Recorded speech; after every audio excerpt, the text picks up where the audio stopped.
All right, we want to measure complexity. We're going to use this random access machine model, which says we're going to count basic steps. And we want to measure this in the worst case, and we want to measure it basically as a function of the size of the problem. So what we need is a formal way to talk about the relationship between the running time and the size of the input.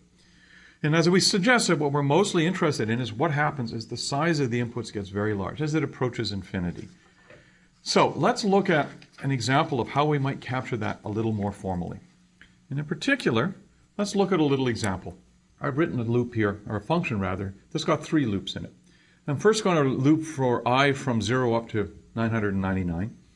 And I'm going to set answer equal to I. It's a boring thing to do, but because I want to do something like that, I'm going to do it. Then I'm going to loop for I from 0 up to x minus 1 for whatever the input x is. And I'm going to just increase answer by 1. And then finally, I'm going to have a nested loop. I'm going to loop for I from 0 up to x minus 1. And for each version of I, I'm going to loop for j from 0 up to x minus 1. And I'm going to set answer to increase by 1. Okay? Not a big deal. What I want to know, though, is what amount of time does this take? And ignoring the issues of the overhead, if you like, of running the for loops, you can see that in this first loop here, there are going to be 1,000 steps, no matter what x is, because I'm doing it 1,000 times. For this second loop, there are going to be x steps, depending on what the input x is. And for this final loop, well, I'm going to do this inner loop x times, and I'm going to do that another x times. So I'm going to do x squared things. So I've got an expression that basically says I've got 1,000 plus x plus, and I've got a 2x squared there. The 2 is, I guess, if I really think about it, I'm doing 2 steps here, and I should actually have a 2 there because I'm really doing 2 steps there as well. All right, so I've got 1,000 plus 2x squared, if each of these things is a basic operation. Okay, with that, let's think about this. So again, I'm going to change this slightly. That should really be 2x. I got 1,000 plus 2x squared. So let's think about x. If x is small, the constant term dominates, right? This term is really the big one. It's going to be, if x is 10, then 1,000 out of the basically 1,200, and actually should be 1,220 steps, are in the first loop. But still, almost all of it's done in the first loop. On the other hand, if x is large, then this term dominates. So for example, if x is 1,000,000, then the first loop takes a tiny, tiny fraction of the time. The second loop takes only a tiny fraction of the time because we've got 1 billion and some operations that we're doing here. And you can see that, in fact, in this case, all of this is dominated by this term.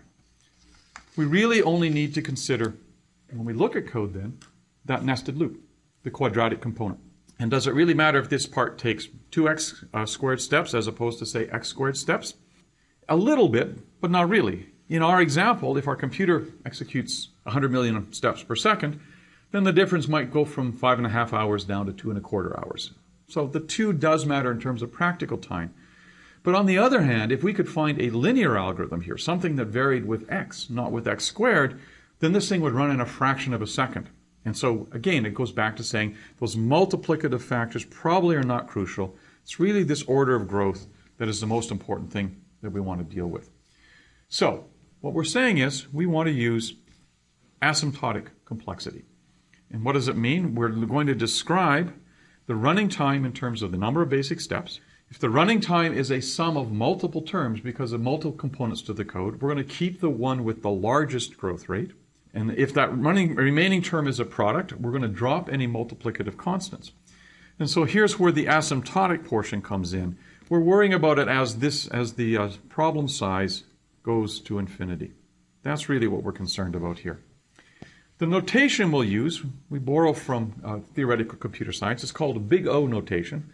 It comes from the Greek letter omicron, which Donald Knuth picked when he was measuring these kinds of things. And we'll use big O as a way to give an upper bound on the asymptotic growth of a function. What we're going to do next is look at some examples of the different kinds of asymptotic growths that we have. And these capture, if you like, different classes of complexity of functions.